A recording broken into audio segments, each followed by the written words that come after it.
Damas y caballeros, hoy los invito a embarcarse en un viaje transformador, un trayecto hacia el aprendizaje de vivir plenamente en un mundo donde las relaciones a menudo nos moldean. Es sencillo ignorar la belleza y el poder que se pueden hallar en la soledad. Abrazar la soledad es aceptar una invitación a adentrarse en un espacio donde puedas ser genuinamente tú mismo. Es fundamental entender que la soledad no es simplemente la falta de compañía, sino una decisión activa para crear un refugio para tu mente y tu espíritu. En nuestro dinámico y conectado mundo, con frecuencia pasamos rápidamente de una interacción social a otra, ahogando nuestros pensamientos y emociones internos. Sin embargo, al aceptar la soledad, nos damos el obsequio de la introspección tranquila. En ese estado, podemos escuchar con mayor nitidez nuestra voz interior. Es en esos instantes de calma cuando enfrentamos nuestra esencia, nuestros temores, esperanzas y anhelos. Este nivel profundo de autoexploración es donde empieza la claridad. Comenzamos a desentrañar las capas de expectativas impuestas por familiares, amigos o la sociedad. La soledad brinda una oportunidad singular para evaluar estas capas y decidir qué es lo que realmente queremos en una vida libre de influencias externas. Además, fomenta la creatividad. Al distanciarnos del bullicio de los demás, nuestra mente tiene la libertad de divagar, explorar e imaginar sin restricciones. Muchos artistas, escritores y pensadores atribuyen sus ideas más profundas a los momentos pasados en soledad. En estos periodos de serenidad, las ideas pueden florecer y tomar forma, dando lugar a descubrimientos que quizás nunca surgirían en medio de una multitud. Asimismo, la soledad cultiva la autosuficiencia, enseñándonos que podemos encontrar alegría y satisfacción dentro de nosotros mismos en lugar de depender de la aprobación externa. Al aprender a manejar nuestros pensamientos y emociones, ganamos confianza en nuestra capacidad para afrontar cualquier desafío que la vida nos presente. Esta seguridad puede extenderse a otras áreas de nuestra existencia, dándonos el poder para tomar decisiones alineadas con nuestra autenticidad. El camino hacia la soledad también implica enfrentar la incomodidad. Al principio, puede resultar inquietante estar a solas con nuestros pensamientos. Sin embargo, esa incomodidad indica que estamos dejando atrás las distracciones habituales y aprendiendo a conectar con nuestro mundo interior. Con el tiempo, al familiarizarnos con esos sentimientos, descubrimos una paz y una aceptación profunda. En este proceso, encontramos espacio para sanar y abordar traumas o arrepentimientos del pasado sin las distracciones externas. Abrazar la soledad también nos lleva a valorar más nuestras conexiones con los demás. Al disfrutar de nuestra propia compañía, podemos entablar relaciones desde un lugar de plenitud, en lugar de buscar en otros el llenado de vacíos. Esto no solo mejora nuestras interacciones, sino que permite vínculos más sanos y auténticos. En resumen, aceptar la soledad es un acto significativo de amor propio y autodescubrimiento. Nos abre las puertas a la introspección, la creatividad y la resiliencia, empoderándonos para navegar nuestra vida con claridad y propósito. La introspección es una práctica poderosa que nos invita a explorar profundamente nuestros pensamientos, sentimientos y experiencias. Es una pausa intencional en nuestra ajetreada vida para evaluar nuestro estado interno. A través de esta práctica, obtenemos mayor claridad sobre quiénes somos, qué valoramos y cómo queremos avanzar. Llevar un diario es un método eficaz para facilitar la introspección. Escribir nos permite dar forma a nuestras emociones y observaciones, ayudándonos a procesar nuestras vivencias, identificar patrones y reconocer áreas de crecimiento. Esta escritura puede ser liberadora, transformando la confusión en claridad. La meditación es otra herramienta valiosa para la autorreflexión. En momentos de quietud, podemos observar nuestros pensamientos sin juzgar, desarrollando una mayor conciencia de nuestras reacciones emocionales y patrones de comportamiento. Este espacio para la introspección nos permite enfrentar nuestros temores y resolver conflictos internos con mayor sabiduría y compasión. La autorreflexión también nos anima a evaluar nuestras relaciones, considerando si éstas reflejan nuestros valores. Al reflexionar podemos tomar decisiones informadas sobre quién queremos mantener en nuestras vidas, fortaleciendo las conexiones auténticas. Además, este proceso nos permite reconocer y celebrar nuestros logros, reforzando nuestra autoestima y motivándonos a seguir creciendo. Abordar la autorreflexión con bondad y comprensión es esencial. En lugar de castigarnos por errores, podemos practicar el perdón hacia nosotros mismos, viendo nuestras experiencias como lecciones valiosas. Así, la autorreflexión se convierte en un proceso continuo que evoluciona junto con nosotros, invitándonos a un aprendizaje constante y adaptativo. Finalmente, la construcción de resiliencia consiste en desarrollar las habilidades necesarias para enfrentar los desafíos de la vida. Se trata de aprender a recuperarse de las dificultades, encontrando fortaleza en las experiencias y evitando que éstas nos definan. No es una característica innata, sino una destreza que puede desarrollarse con el tiempo, mediante acciones intencionadas y ajustes de perspectiva. Uno de los pilares esenciales para fortalecer la resiliencia es adoptar una actitud de crecimiento. Esta visión nos motiva a interpretar los retos como oportunidades de mejora en lugar de barreras insuperables. Al asumir una mentalidad de crecimiento, empezamos a considerar los fracasos no como fracasos personales, sino como enseñanzas valiosas que enriquecen nuestro progreso. Este cambio de perspectiva nos permite enfrentar las dificultades con interés y determinación, promoviendo una postura de persistencia. Otro elemento clave de la resiliencia es el fortalecimiento de habilidades para resolver problemas. Cuando nos encontramos ante desafíos, nuestra capacidad para evaluar situaciones, generar alternativas y tomar decisiones firmes influye considerablemente en los resultados. Al practicar estas habilidades en escenarios de menor riesgo, construimos la confianza necesaria para abordar problemas más complejos de manera activa. Este enfoque nos capacita para asumir el control de nuestras circunstancias en lugar de sentirnos sobrecargados por ellas. La gestión emocional también desempeña un rol crucial en la resiliencia. Aprender a regular nuestras emociones en momentos de estrés nos permite responder de manera consciente en vez de reaccionar impulsivamente. Estrategias como la meditación y ejercicios de respiración profunda pueden ayudarnos a mantener la calma ante la adversidad. Al desarrollar la capacidad de pausar, reflexionar y elegir cómo actuamos, enfrentamos los retos de manera más eficiente y evitamos quedar atrapados en patrones negativos. Los sistemas de apoyo son indispensables para fomentar la resiliencia. Rodearnos de individuos optimistas y alentadores actúa como un amortiguador contra el estrés y refuerza nuestro sentido de pertenencia. Tener personas confiables a quienes acudir en momentos difíciles nos hace sentir respaldados y fortalecidos. Cultivar y cuidar estas relaciones es esencial. Dedicar tiempo a vínculos significativos construye una red de seguridad que podemos utilizar cuando enfrentamos adversidades. Las prácticas de autocuidado también contribuyen en gran medida a nuestra resiliencia.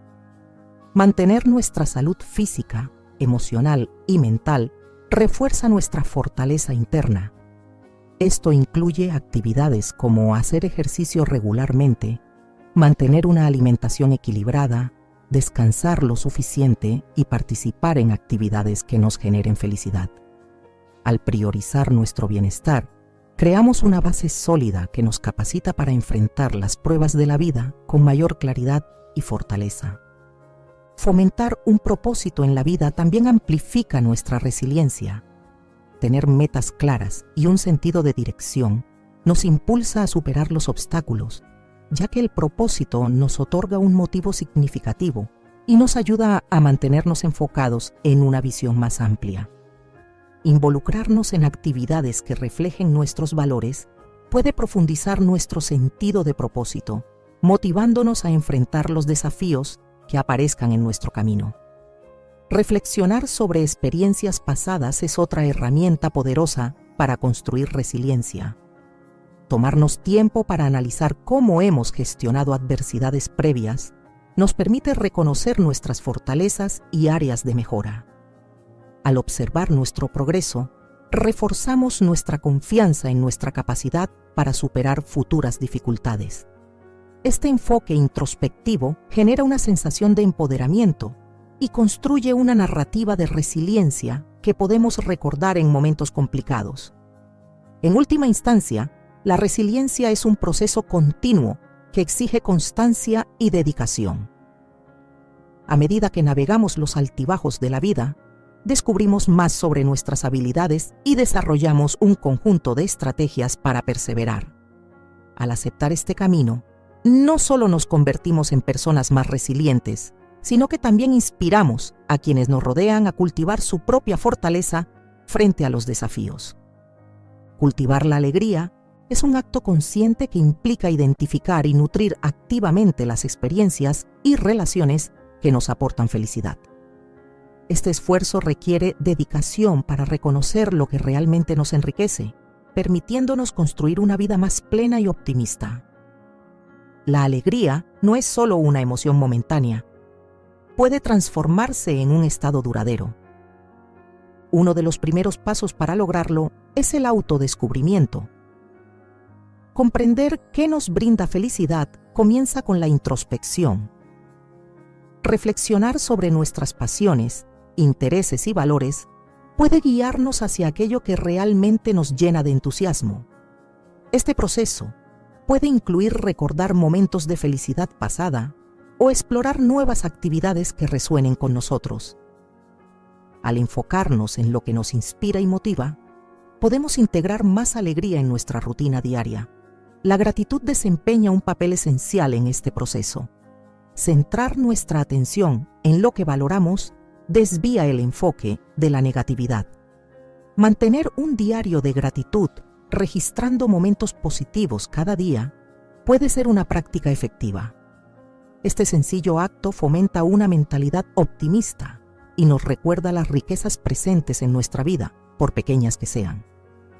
Con el tiempo, este hábito fortalece nuestra capacidad para experimentar alegría incluso en situaciones adversas.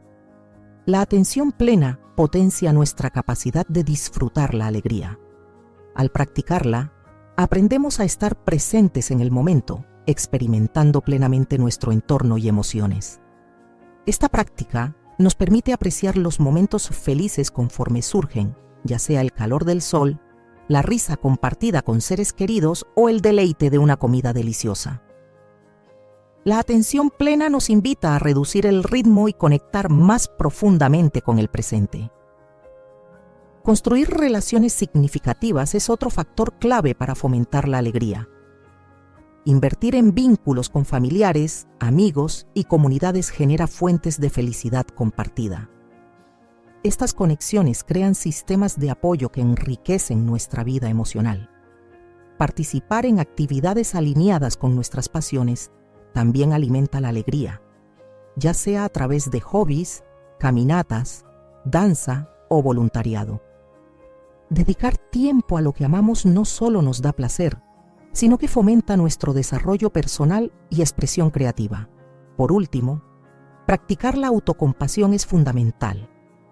Tratarse con amabilidad, aceptar las imperfecciones y aprender de los errores son pasos esenciales para nutrir una vida plena y feliz.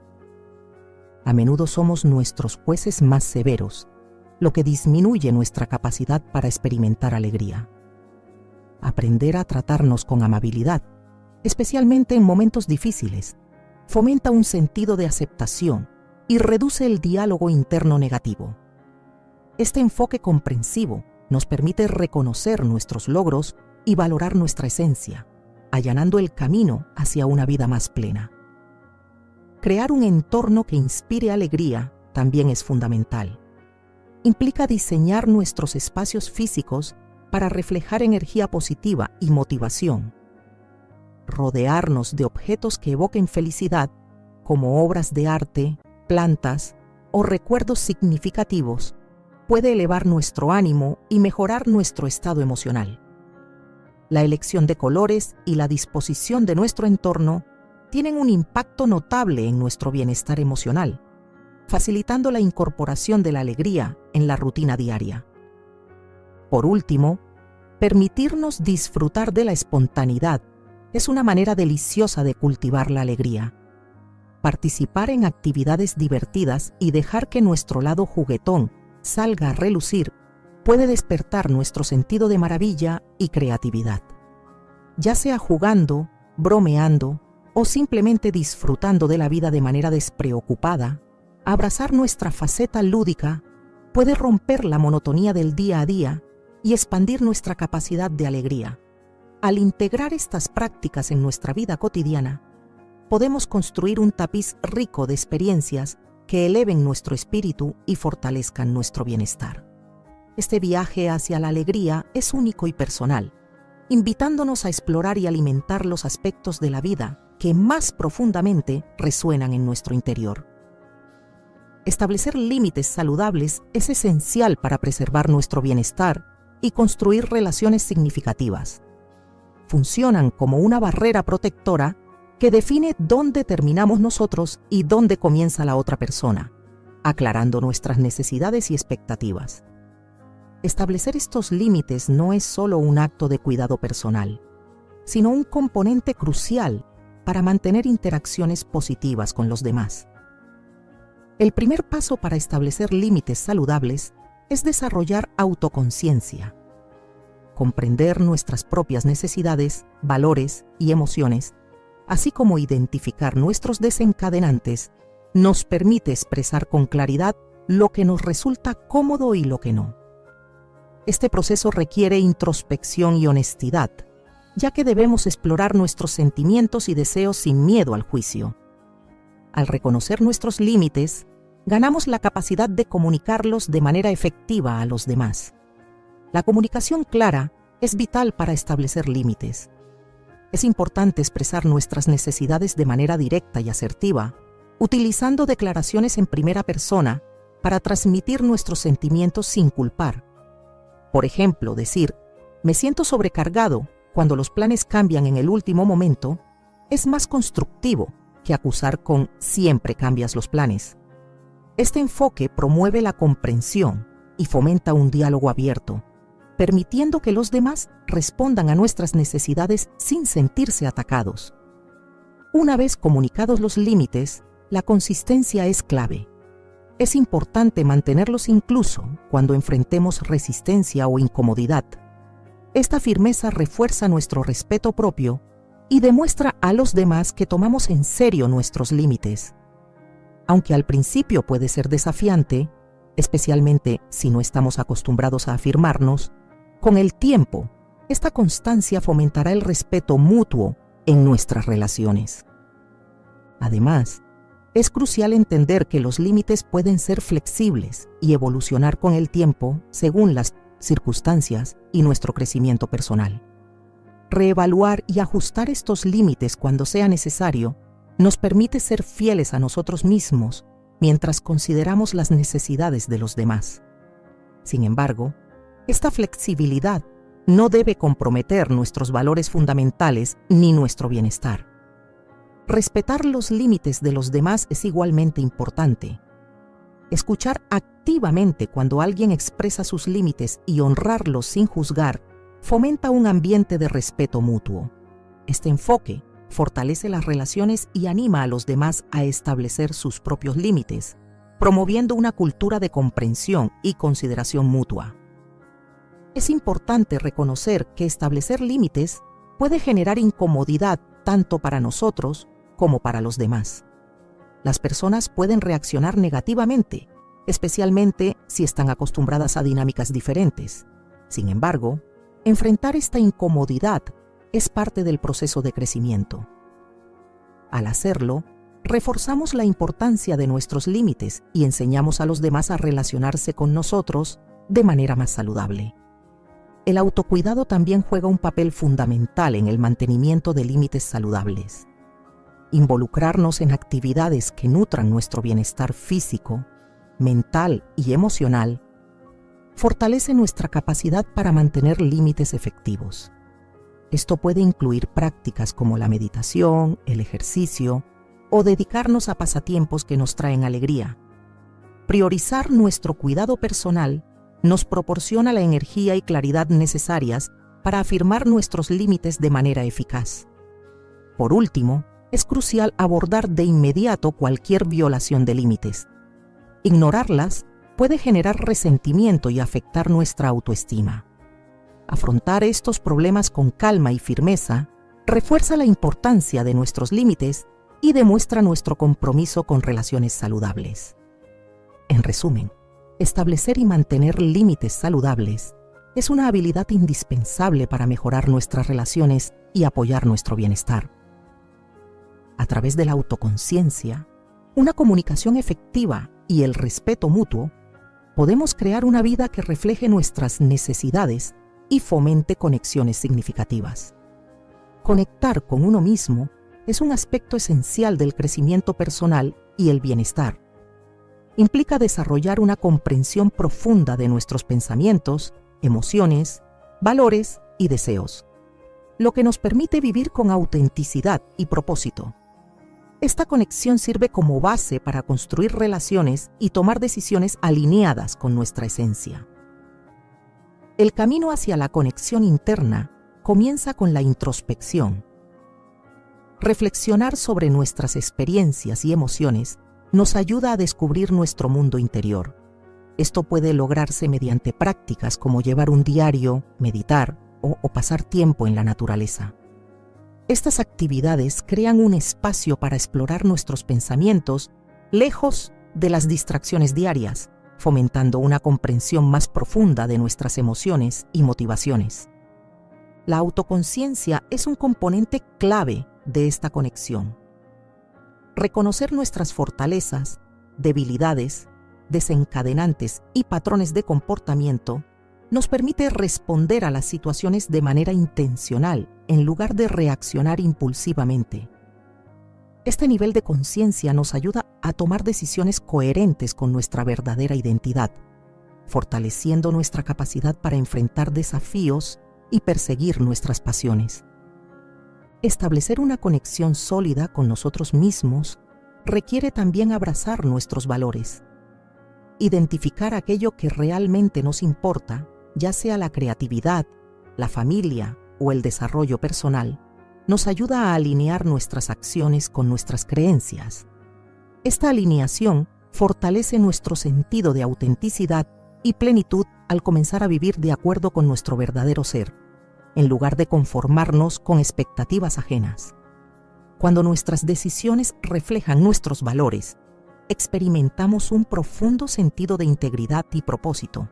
Cultivar la autocompasión es otro aspecto esencial para conectarnos con nosotros mismos. Con frecuencia, somos rápidos para criticarnos, lo que puede generar sentimientos de insuficiencia o dudas. Practicar la autocompasión implica tratarnos con la misma bondad y empatía que ofreceríamos a un amigo cercano. Reconocer nuestras imperfecciones y aceptar que todos enfrentamos desafíos en algún momento nos permite crear un diálogo interno más positivo y enriquecedor, lo que fortalece nuestro bienestar emocional y fomenta el crecimiento personal. Participar en actividades que nutren nuestro espíritu es fundamental para fortalecer esta conexión. Ya sea dedicándonos a un pasatiempo, explorando nuestra creatividad o disfrutando del tiempo en la naturaleza, estas actividades nos brindan la oportunidad de reconectar con nuestras pasiones e intereses. Nos recuerdan qué es lo que nos da alegría y satisfacción, ayudándonos a explorar nuestra identidad más allá de los roles y responsabilidades impuestos por la sociedad. Al priorizar este tiempo, reafirmamos nuestro compromiso con nuestra felicidad y bienestar. Otro componente crucial es reservar momentos de soledad. En un mundo que a menudo valora más el trabajo constante y la conexión ininterrumpida, encontrar tiempo para estar a solas puede parecer complicado. Sin embargo, la soledad ofrece una oportunidad única para la introspección y el crecimiento personal. En esos momentos de calma, podemos sintonizarnos con nuestros pensamientos y emociones, ganando claridad y perspectiva. La soledad nos recarga, ayudándonos a procesar nuestras experiencias y fortalecer nuestra conexión con nuestro interior. Reconocer y honrar nuestras emociones es también esencial para conectarnos con nosotros mismos. Las emociones son indicadores valiosos de nuestras necesidades y deseos.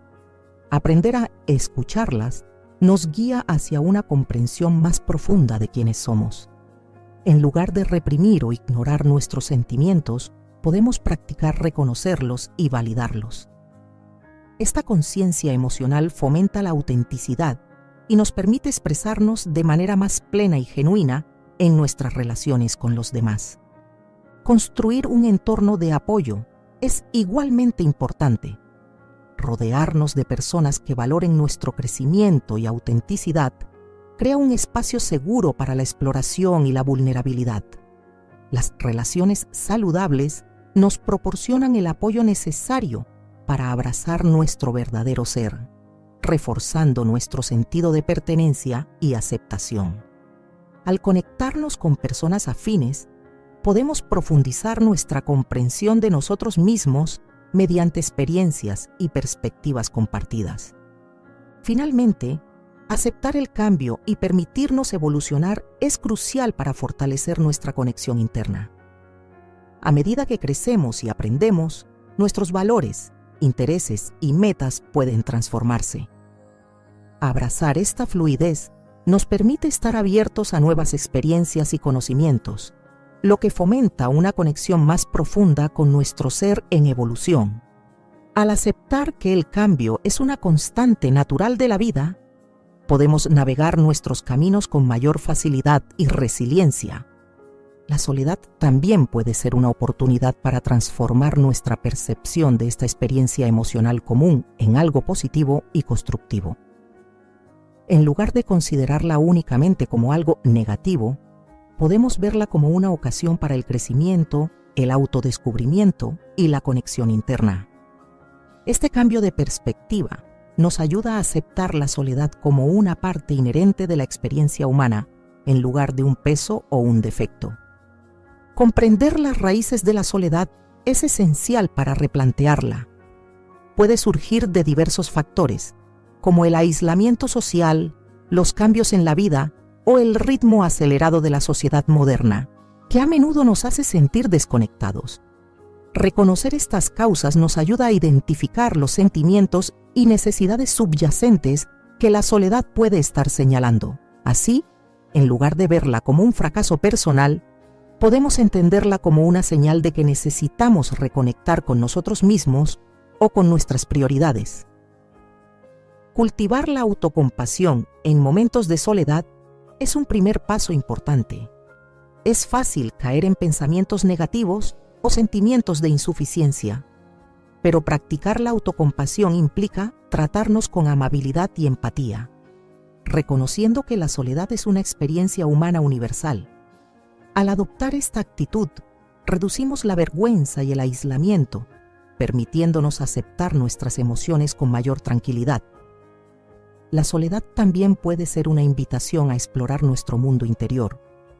En esos momentos de aislamiento, tenemos la oportunidad de reflexionar y profundizar en nuestros pensamientos, sentimientos y metas. En lugar de percibirla como un vacío, podemos verla como un terreno fértil para el crecimiento personal y la introspección. Participar en actividades creativas o explorar nuevos intereses puede transformar la soledad en una experiencia enriquecedora. Además, la soledad puede ser un catalizador para fortalecer nuestras conexiones con los demás. Aunque pueda parecer contradictorio, experimentar soledad puede motivarnos a buscar y profundizar relaciones significativas, ya sea acercándonos a amigos, participando en actividades comunitarias o uniendo esfuerzos con nuevos grupos. Estos pasos proactivos nos permiten convertir el aislamiento en oportunidades de interacción genuina y apoyo. Practicar la atención plena puede ayudarnos a replantear la soledad.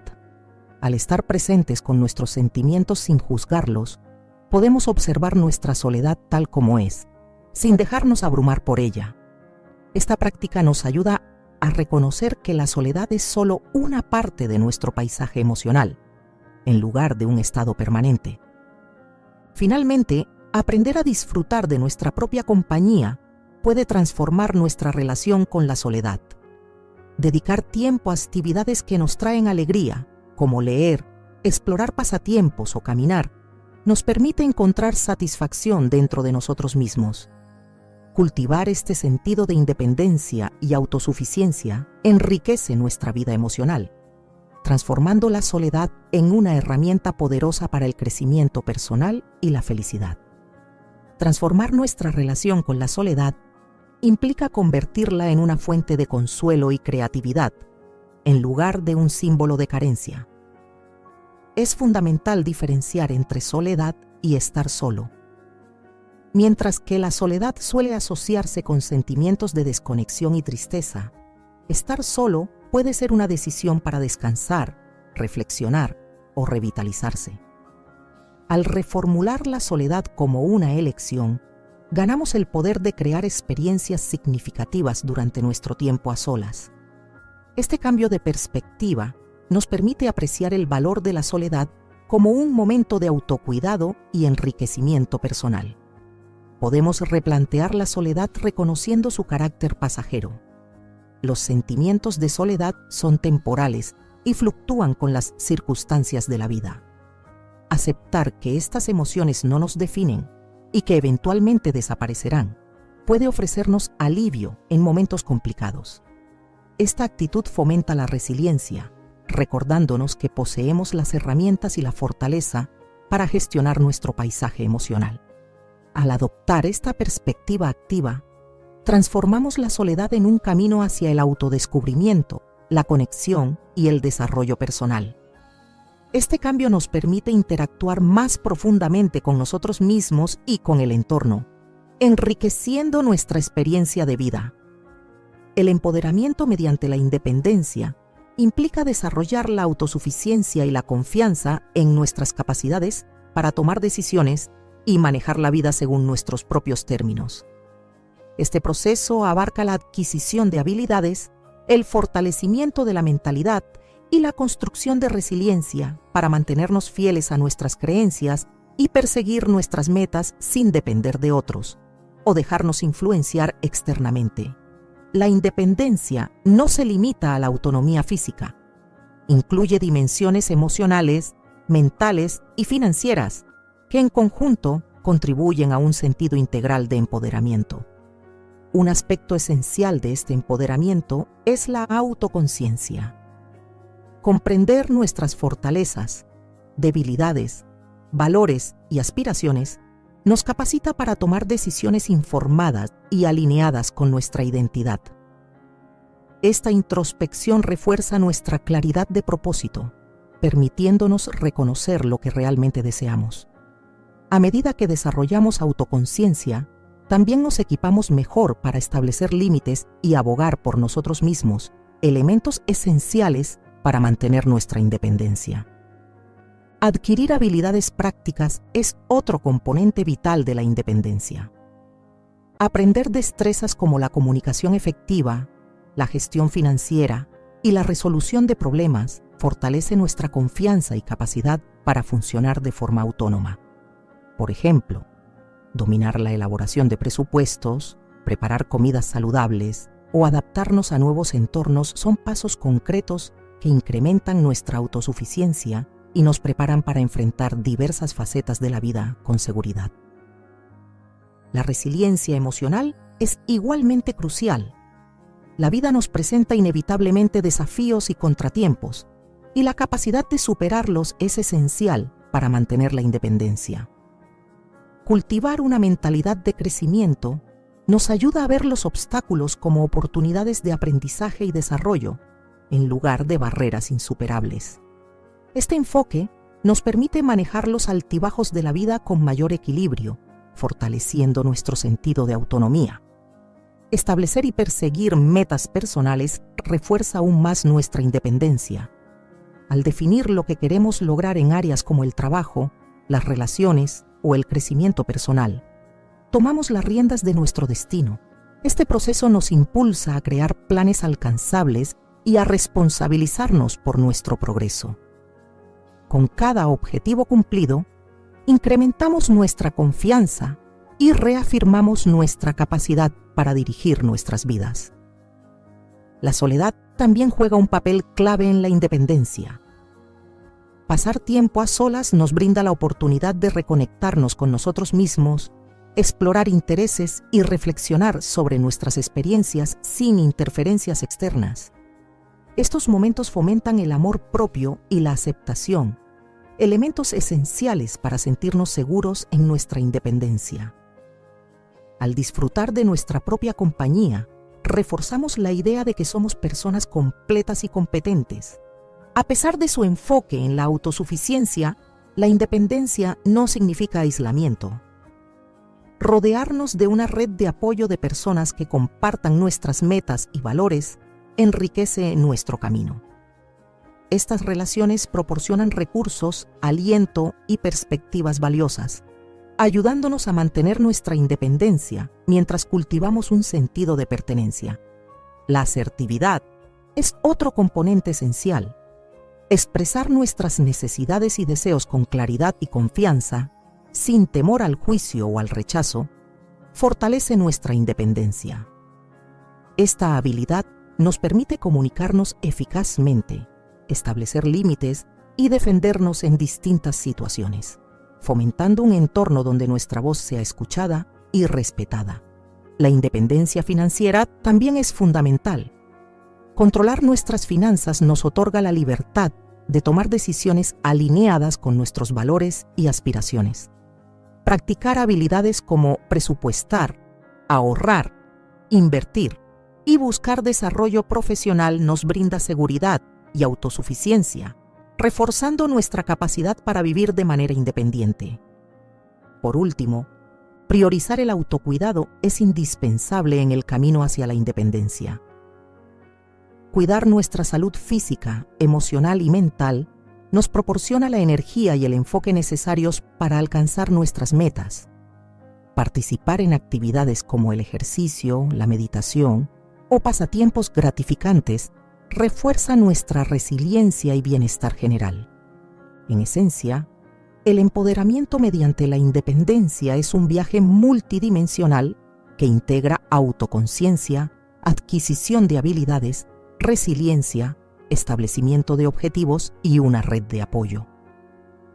Al abrazar nuestra autonomía, cultivamos la confianza y la capacidad para moldear nuestras vidas según nuestros valores y aspiraciones, creando una existencia más plena y satisfactoria. En conclusión, aprender a vivir solos nos permite desarrollar una conexión más profunda con nosotros mismos. Al replantear la soledad, establecer límites saludables y fomentar la resiliencia, construimos una base sólida para el autodescubrimiento y el crecimiento personal. Desde el desarrollo de la autoconciencia hasta la práctica de la autocompasión, cada aspecto contribuye a nuestro bienestar general y a nuestra independencia. Al encontrar alegría en nuestra propia compañía, desbloqueamos el potencial para la realización personal. Este empoderamiento no solo mejora nuestra vida individual, sino que también enriquece nuestras relaciones, fomentando conexiones más auténticas y saludables con el mundo que nos rodea. Al aceptar nuestra independencia, podemos vivir de manera más plena, genuina y feliz. Cuarto, There's a belief that many of us have been taught since childhood, especially those of us who were raised to be peacemakers. We were taught that if we are kind enough, everything will change, that if we show patience and understanding, others will see us, soften, and eventually understand. We carry this idea into our relationships thinking that maybe, just maybe, with kindness, patience, and empathy, the narcissist in our life will finally understand our value. But the truth is different. Being kind does not transform a narcissist, rather, it sustains them. Narcissists do not respond to kindness the way someone who is emotionally healthy would. They perceive it as an opportunity, an opening. They do not interpret it as love or understanding, but as permission.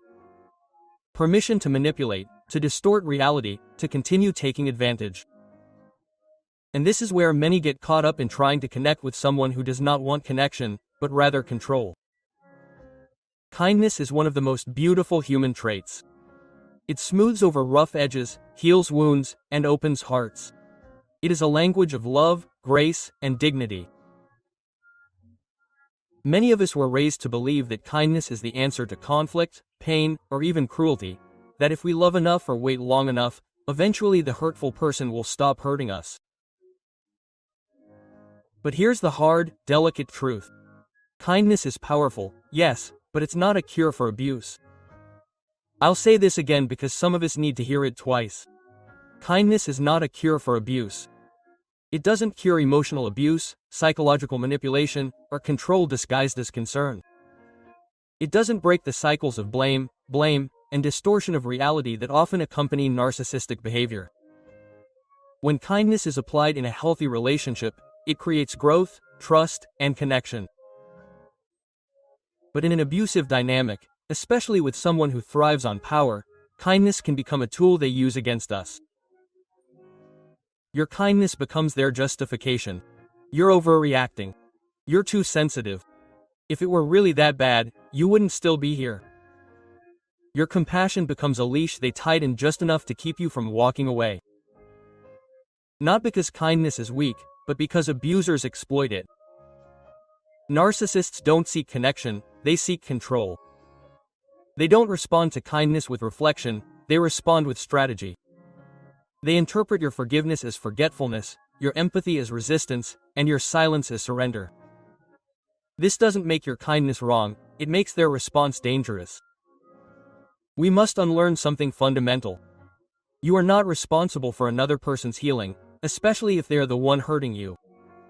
You can be a kind person and still say no. You can be loving and still walk away.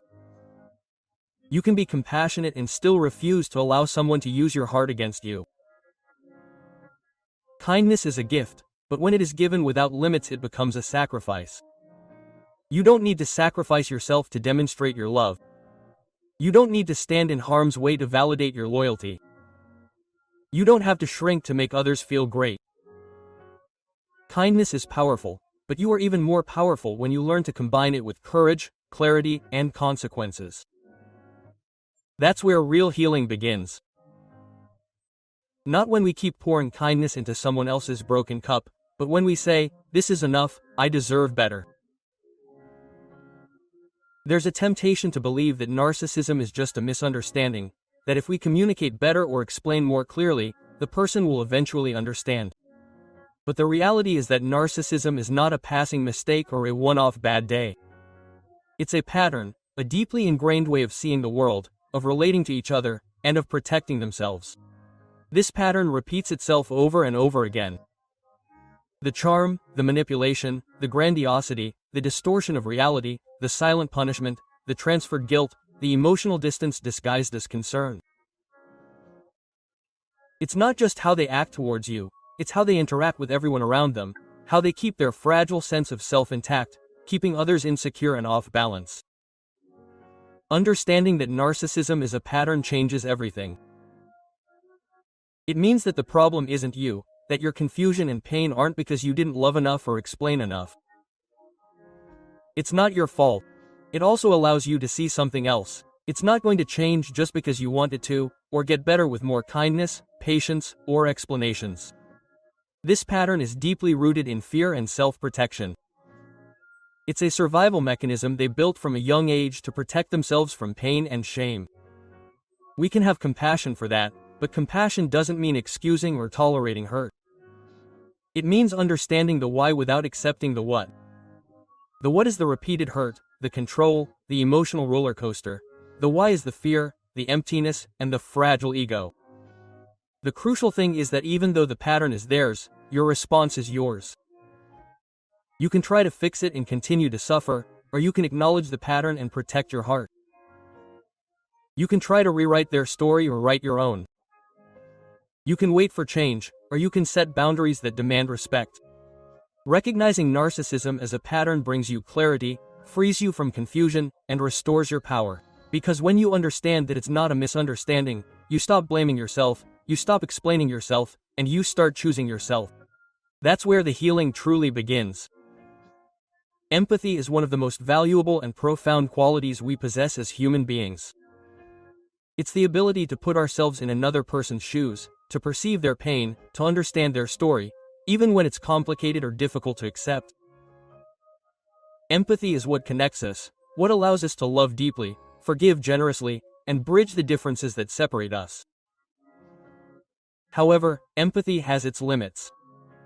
It is not an infinite resource. When we give it without measure, without protecting ourselves, it can become a form of self-betrayal. Because if we give our understanding without limits, we run the risk of losing ourselves in another person's story, of sacrificing our own needs, safety, and emotional balance for someone who may never truly acknowledge or respect us. This becomes even more critical when we are in a relationship with someone who cannot or will not reciprocate our empathy. Someone who uses our compassion as a tool of control, manipulation, or exploitation. It is possible to feel deeply for someone and at the same time say no. We can understand their suffering while also protecting ourselves from their hurt. We can make space for their difficulties without allowing them to become our own emotional burden. Boundaryless empathy becomes self-betrayal when it requires us to ignore our own pain in order to shoulder the pain of others. When it forces us to remain silent in the face of disrespect, to forgive what feels unforgivable, or to pretend that all is well when it clearly is not.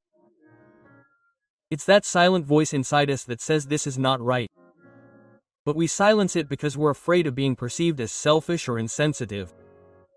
It's the part of us that is exhausted, empty, and drained, but we keep giving because we're afraid of losing connection, even if it's toxic. Boundaries are the way we honor ourselves while continuing to offer empathy. They're the line we say, "I see your pain, but I won't lose my essence trying to solve it for you." They're the act of courage that protects our heart and our dignity. Without boundaries, empathy becomes a trap. It becomes a leash that binds us to hurt and emotional turmoil. It becomes a silent agreement to sacrifice ourselves for the emotional turmoil of others. When we set boundaries, we don't abandon empathy, we strengthen it. We say, "I care enough about both of us to create a safe space." We acknowledge that our well-being matters just as much as theirs. This is not selfishness, it is necessary. True empathy is not about losing ourselves, but about connecting without sacrificing our integrity. Boundary empathy manifests as compassion that protects, as love that demands respect, as kindness that refuses to be exploited. When we practice this kind of empathy, combining gentleness with strength, we take back our power, stop the cycle of self-betrayal, and begin to heal. Speaking the truth is one of the most radical acts of courage, especially in the face of someone who thrives on control and illusion. Narcissists build their world on a fragile foundation of lies, half-truths, and carefully crafted narratives. They manipulate facts, rewrite history, and distort reality to maintain their power. Their identity depends on these illusions that protect their ego and keep others clueless.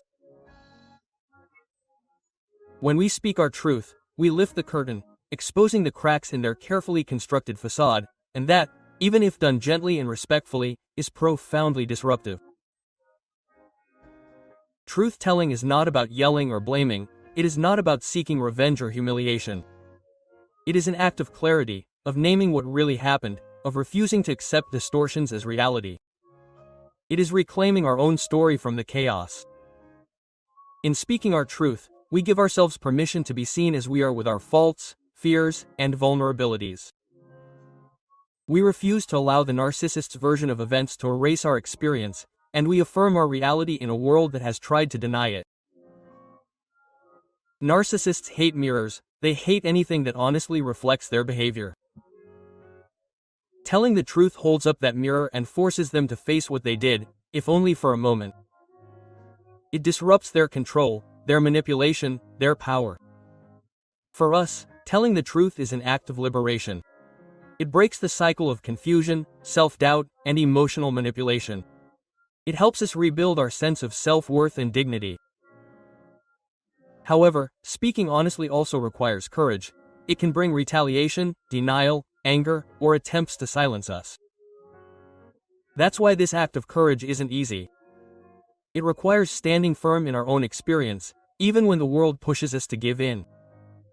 Still, it's transformative, not because it changes the narcissist, it almost never does, but because it changes us. We reclaim our power, our voice, and set clear boundaries. I will not be erased or silenced.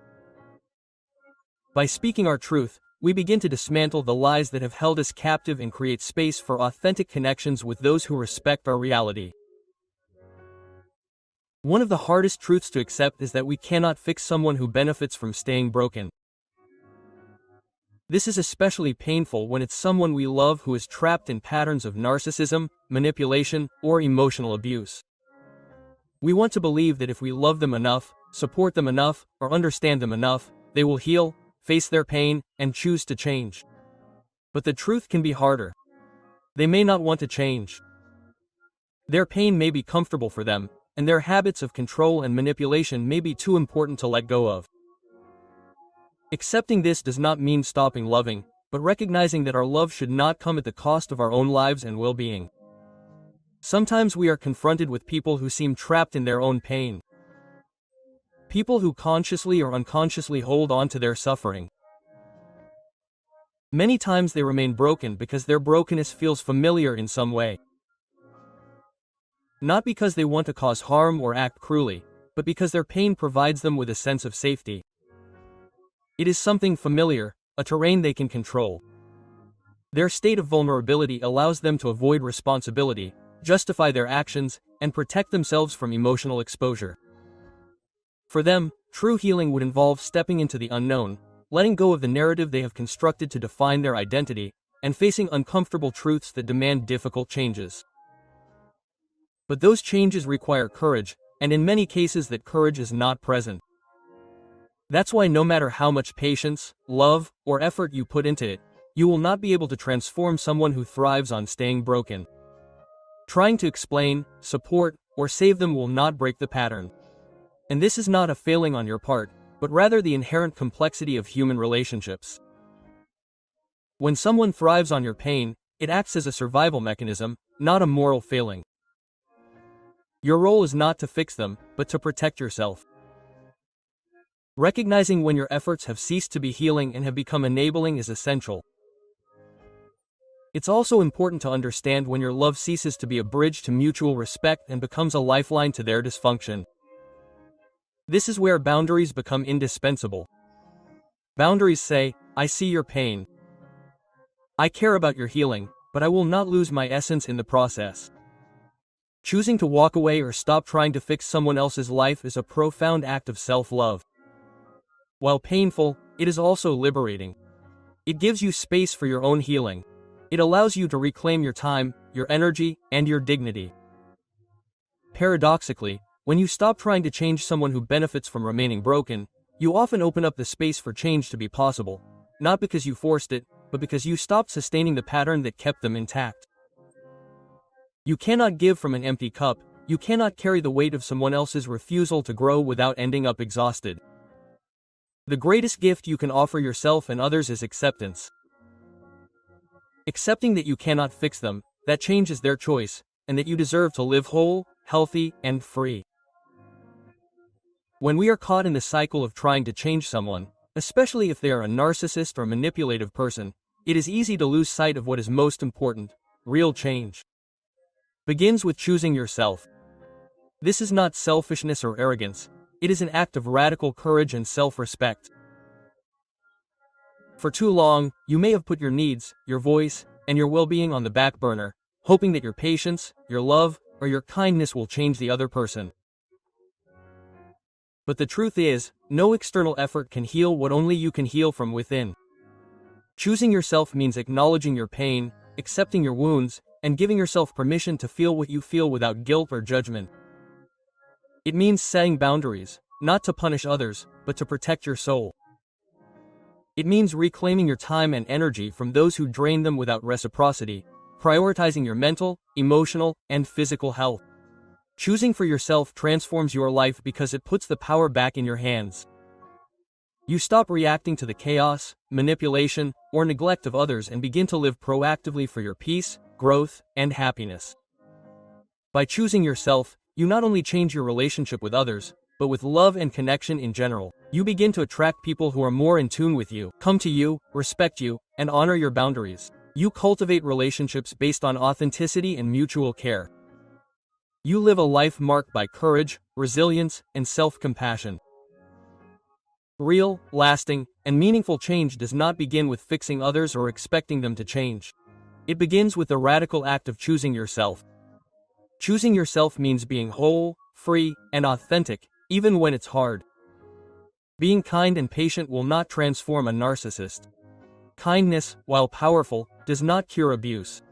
Narcissism is not a simple misunderstanding. It is a pattern deeply rooted in fear and the need for control. Offering unfettered empathy is not selflessness, but self-betrayal. Speaking your truth, on the other hand, is a disruptive and liberating act that breaks through the facade and reclaims your story. The hardest truth to accept is that you cannot fix someone who benefits from being broken. Real change does not come from trying to transform the other person. It starts with you. It starts with choosing yourself, setting boundaries, reclaiming your power, and honoring your worth. It involves having the courage to be brave, to say enough, to love yourself intensely, and if necessary to walk away. If you find yourself trapped in this struggle today, remember, your kindness is a gift, but your courage is your salvation.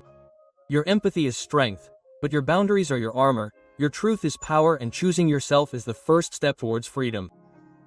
This path is not easy. It requires strength to break patterns, to say no, to walk away and heal, but it is the only way to reclaim your life, your peace, and your joy. Be kind to yourself as you choose yourself, because in doing so you not only survive, you flourish.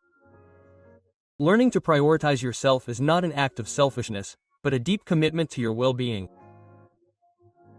Many times we live trapped in the expectations of others, adjusting our actions and decisions to meet needs that do not belong to us. This pattern wears us down and distances us from our essence, leaving us empty and disconnected from ourselves. Recognizing that your life should not revolve around the demands of others is the first step towards emotional freedom. The process of self-affirmation involves developing the ability to say no without feeling guilty, and setting clear boundaries that respect your space and energy. It's not about shutting others out completely, but about creating an environment where your peace and emotions are valued. Every time you choose to protect your time, every time you decide not to get involved in drama that doesn't belong to you, you strengthen your identity and inner confidence. Part of this journey includes accepting that life doesn't always offer reciprocity. Some people will never be willing to change or reciprocate your effort. Holding on to the hope that they will only perpetuates frustration and emotional exhaustion. Understanding that you have no control over other people's decisions is liberating. It allows you to focus on what you do have control over, like your attitude, your reactions, and your personal growth. Healing also involves recognizing toxic attachment patterns or relationships where your value is constantly being diminished. When this happens, it's not enough to simply identify the issues.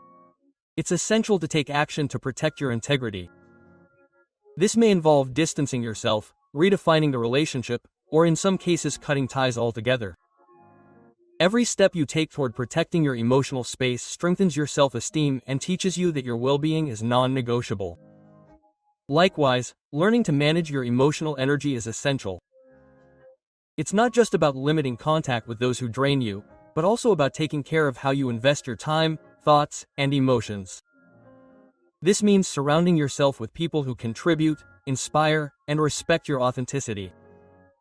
It means taking time for your passions, your projects, and self-care, recognizing that nurturing yourself is not a luxury, but a vital necessity. Another crucial aspect is developing emotional resilience. Life presents inevitable challenges, losses, and disappointments. Resisting these difficulties is not about hardening yourself, but about learning to maintain your balance and sense of identity, even in the face of adversity. Every painful experience can become an opportunity to deepen your self-knowledge, to reinforce your boundaries, and to strengthen your confidence in your ability to handle whatever comes. Furthermore, self-affirmation involves reclaiming the right to feel. Many times we suppress emotions for fear of judgment or the discomfort of others. However, allowing yourself to experience and process what you feel is an act of honesty with yourself.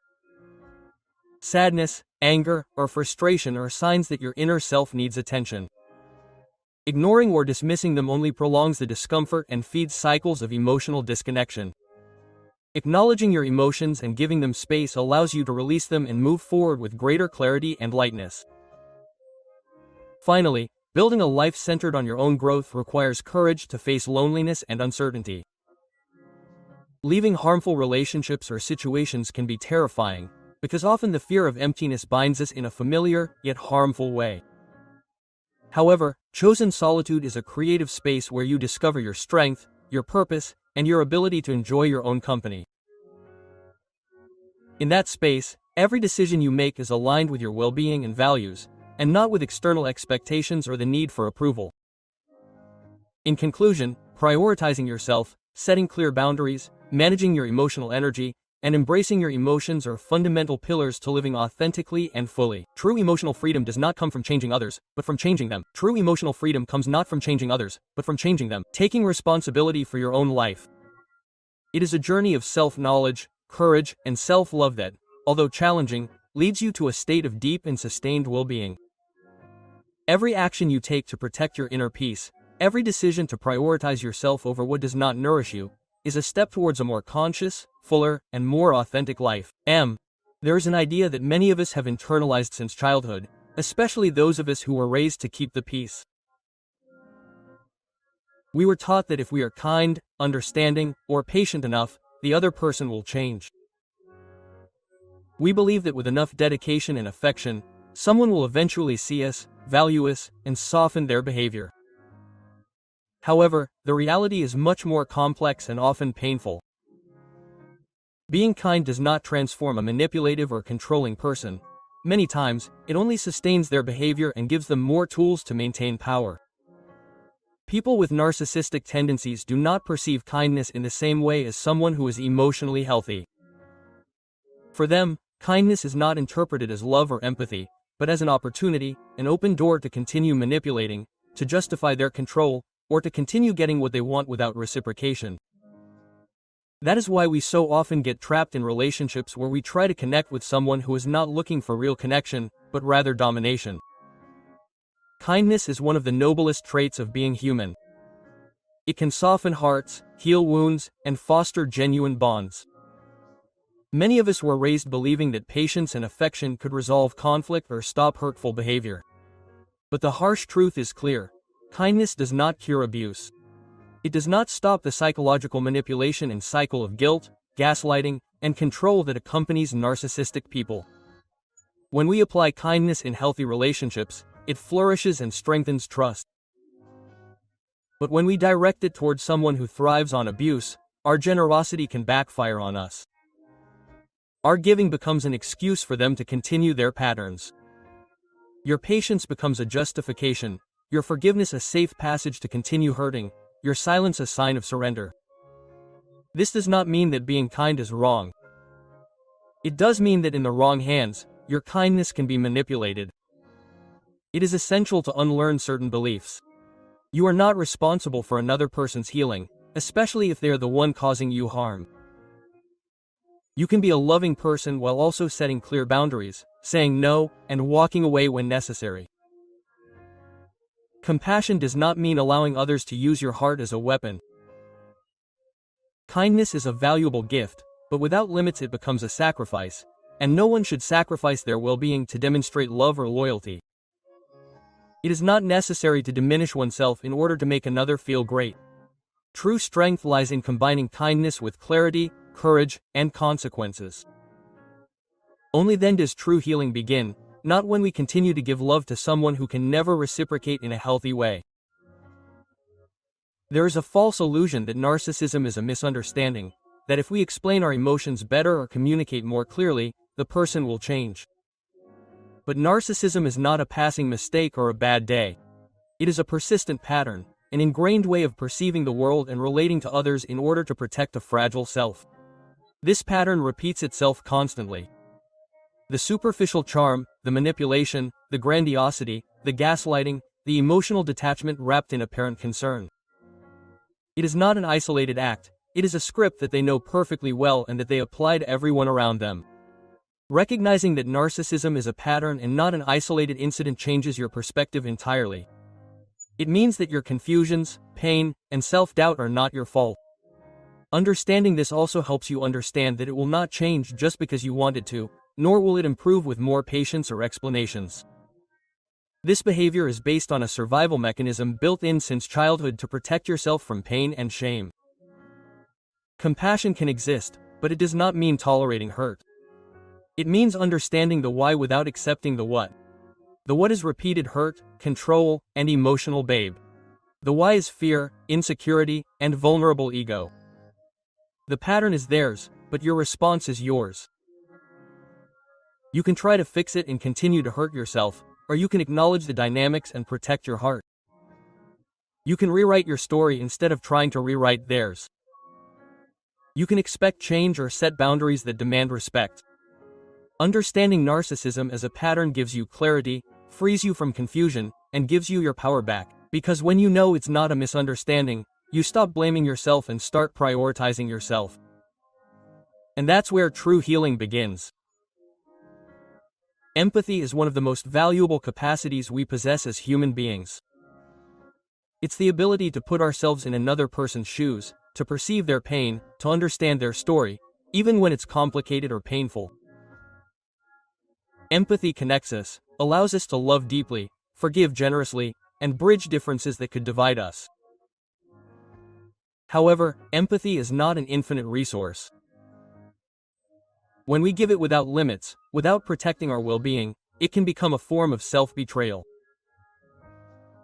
If we invest all our understanding and compassion in someone who doesn't return it, we run the risk of losing ourselves in the other person's story, sacrificing our own needs, security, and emotional comfort for someone who may never truly value or respect us. This is especially evident when we deal with people who are unable to reciprocate our sensitivity or who even use our kindness to manipulate, control, or benefit from our generosity. We can feel deeply for someone while also setting clear boundaries. We can understand their pain without letting it hurt us.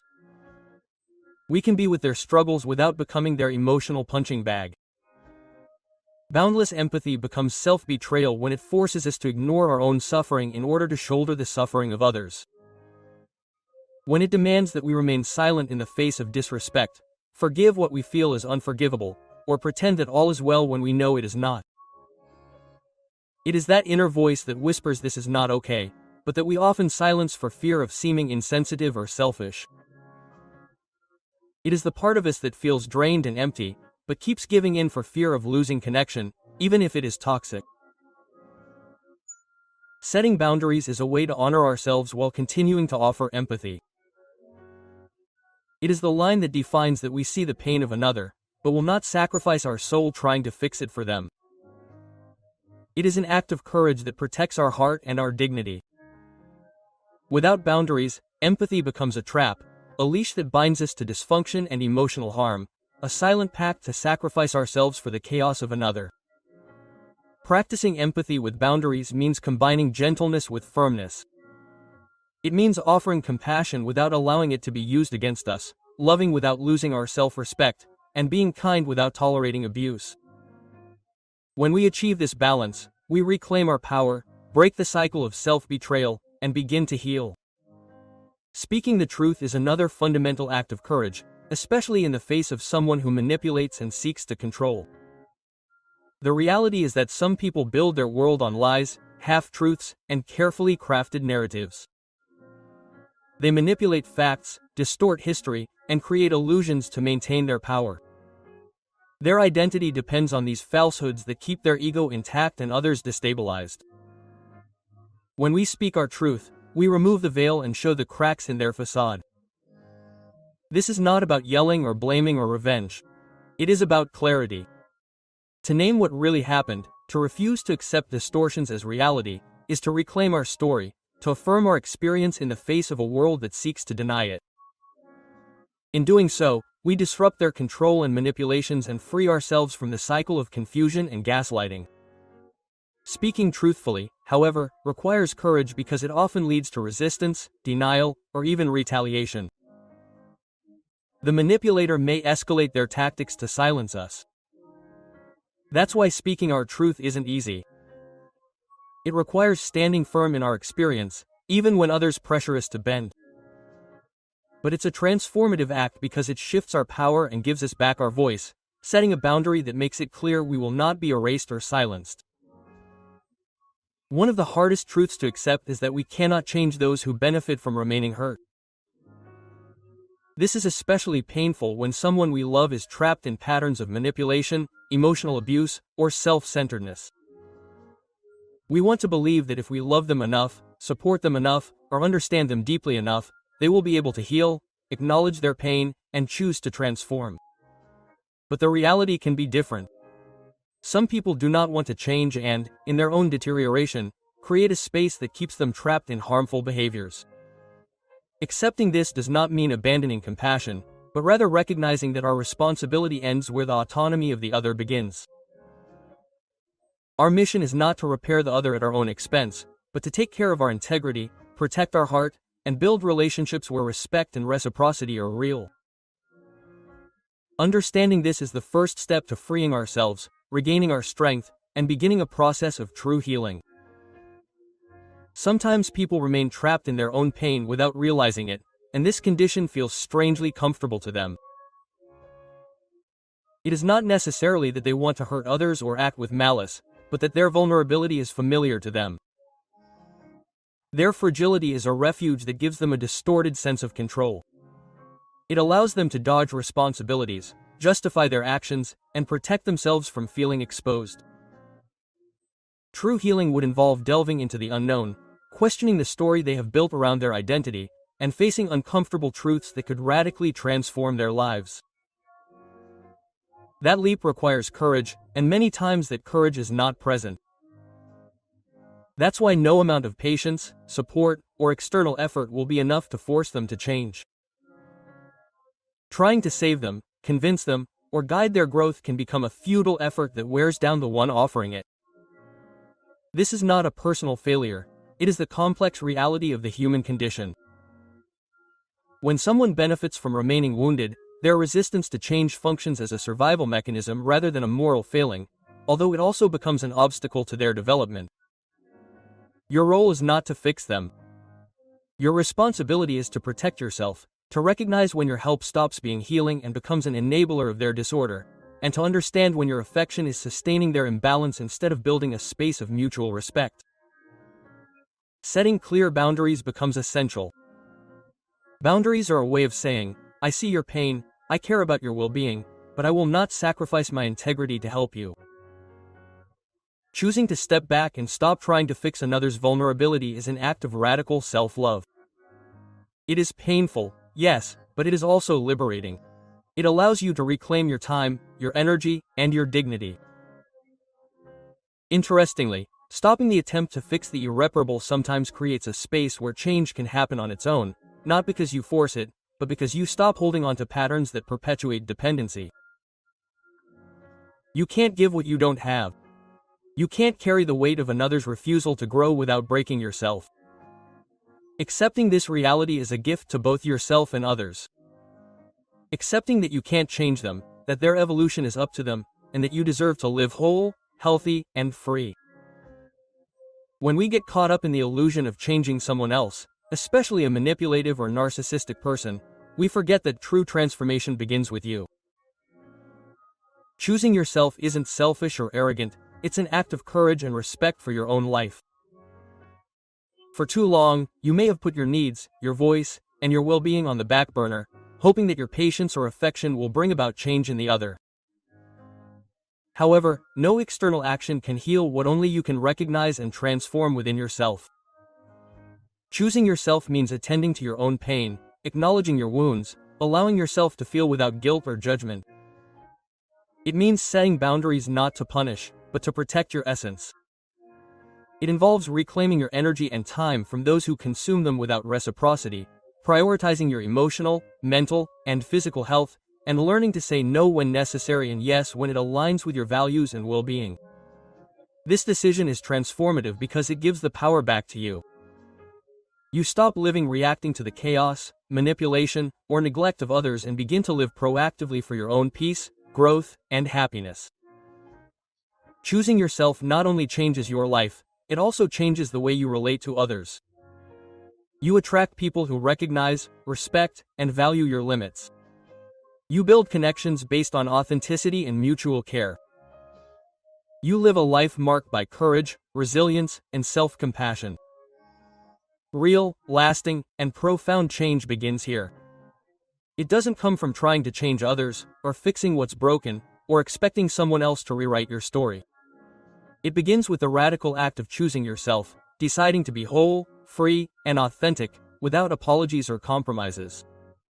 Kindness and patience are powerful qualities, but they are not cure-alls for manipulation or abuse. Choosing yourself means setting boundaries, reclaiming your power, and asserting your worth. It means having the courage to say enough, even when it hurts, even when it means walking away from what's familiar and comfortable. Your compassion is valuable, but your courage is what truly saves you. Your empathy is a strength, but your boundaries are your armor. Your truth is your power, and choosing yourself is the first step toward freedom and the life you deserve. This journey isn't easy. It requires the strength to break patterns, to say no, to walk away, and to heal. But in choosing yourself, you not only survive, you begin to thrive fully. Living around people who don't recognize their own limits or who hold on to their pain can be an exhausting and confusing experience. We often find ourselves investing an enormous amount of emotional energy in relationships that never seem to balance out. We feel responsible for the happiness or well-being of others, forgetting that each individual is the master of their own process. Learning to discern between what we can influence and what is beyond our control is essential to protecting our emotional stability and inner peace. It's easy to fall into the trap of justifying harmful behaviors out of affection, loyalty, or even fear of loneliness. However, true compassion is not about tolerating abuse or taking on burdens that are not ours to bear. Conscious love means recognizing how much we can give without losing our essence, without compromising our integrity or our mental health.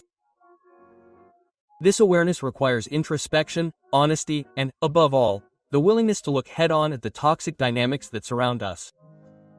When we allow ourselves to be manipulated or carried away by another person's emotions, we are letting their chaos dictate our reality. This not only limits our personal growth but also prevents us from establishing balanced and authentic relationships in the future. Every time we give in to the emotional pressure of someone who is unwilling to take responsibility for their actions, we reinforce patterns of dependency and encoding of suffering. Acknowledging this is painful, but it is a necessary first step in breaking destructive cycles.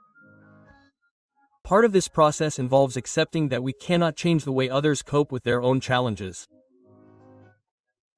Real transformation for someone who is emotionally stuck can only come from their own will and commitment. This does not mean giving up on empathy or caring, but learning to distinguish between offering genuine support and sustaining the momentum of someone else's harm. The line between the two can be a fine one, but establishing it is vital to our emotional survival and personal development.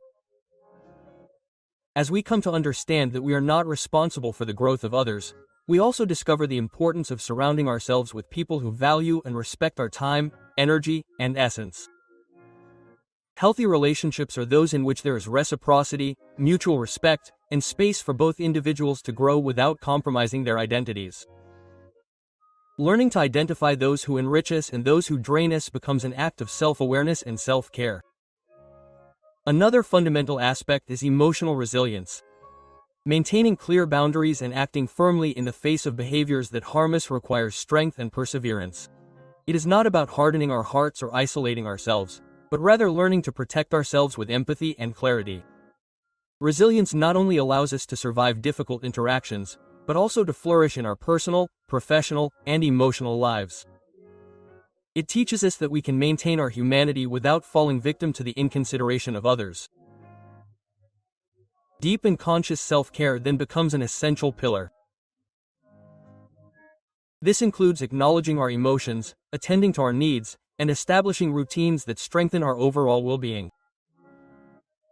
Nourishing the mind, body, and spirit, practicing self-affirmation, and dedicating time to activities that fill us with energy and joy are practices that not only protect us but also prepare us to interact with others from a place of balance and authenticity. Often, the process of personal choice involves confronting loneliness and fear of disapproval. Removing ourselves from relationships or environments that harm us can create a momentary sense of emptiness, but this emptiness is a necessary space to rebuild our identity from a place of freedom and self-respect. The discomfort we feel when faced with emotional or physical distance from certain people is actually a sign that we are growing and setting healthy priorities. Over time, this practice of self-love translates into quiet but profound power. The ability to set firm boundaries without guilt, the knowledge that our peace is non-negotiable, and the confidence that we deserve relationships that nurture us.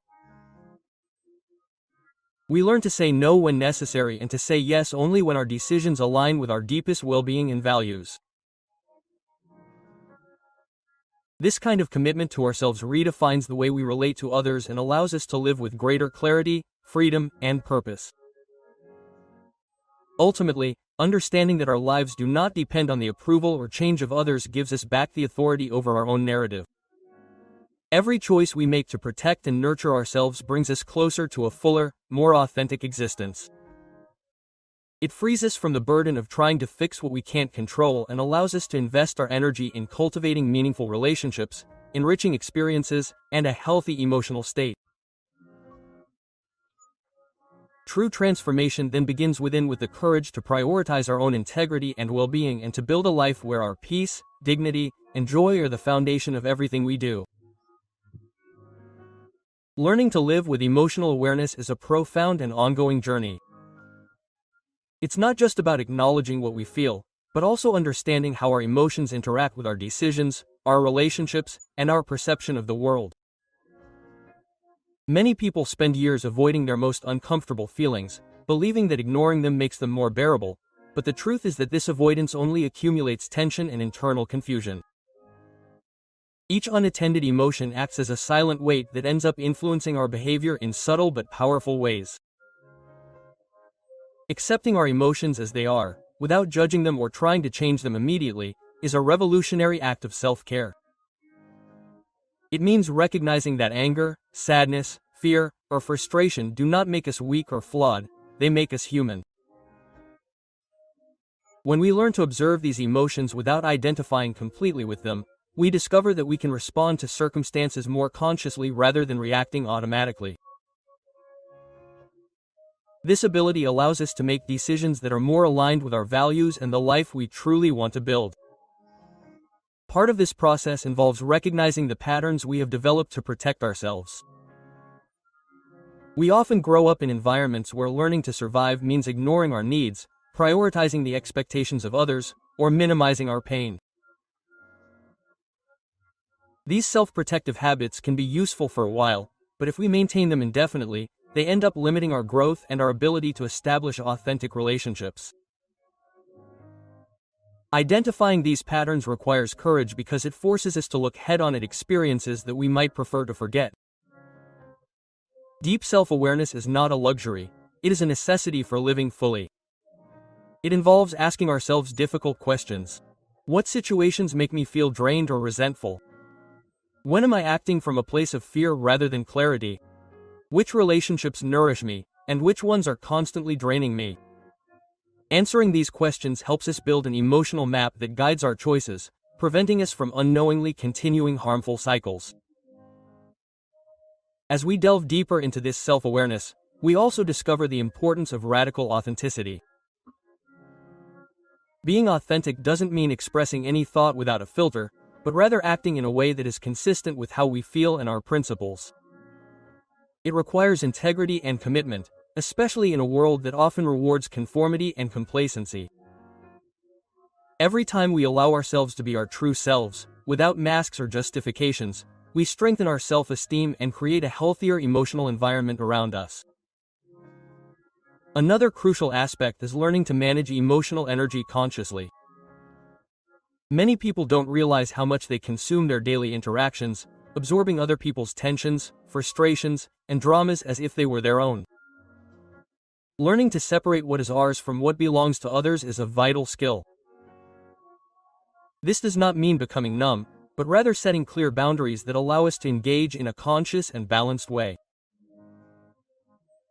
Managing our energy largely determines our resilience and our ability to enjoy life fully. Compassion also plays an essential role, but it must be applied wisely. Being compassionate does not mean tolerating manipulation or justifying harmful behavior. True compassion acknowledges the suffering of others without losing sight of our own needs. It allows us to offer support in a balanced way, without falling into the trap of taking on responsibilities that are not ours. This type of conscious compassion strengthens our relationships and protects us from emotional exhaustion. Silence and conscious solitude are powerful tools in this process.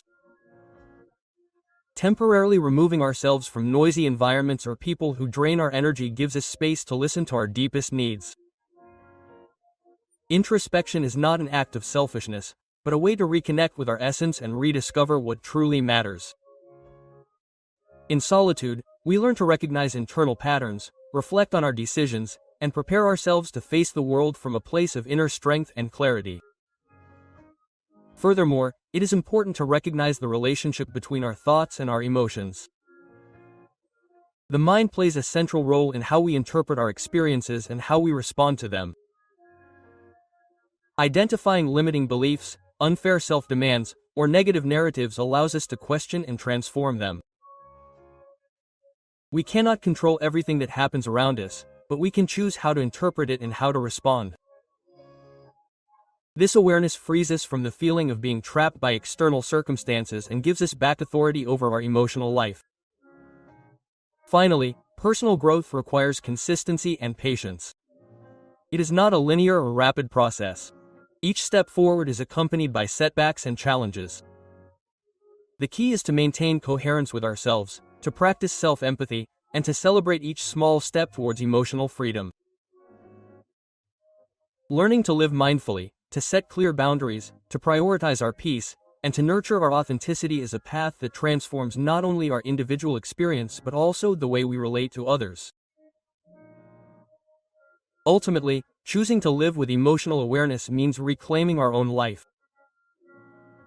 Empowers us to create healthier relationships, more authentic experiences, and a more fulfilling existence. It reminds us that our primary responsibility is to ourselves and that every act of self-care, every boundary set, and every conscious decision brings us closer to the inner freedom we all deserve. True power lies not in changing others, but in choosing ourselves, honoring our own voice, and living with integrity, clarity, and courage.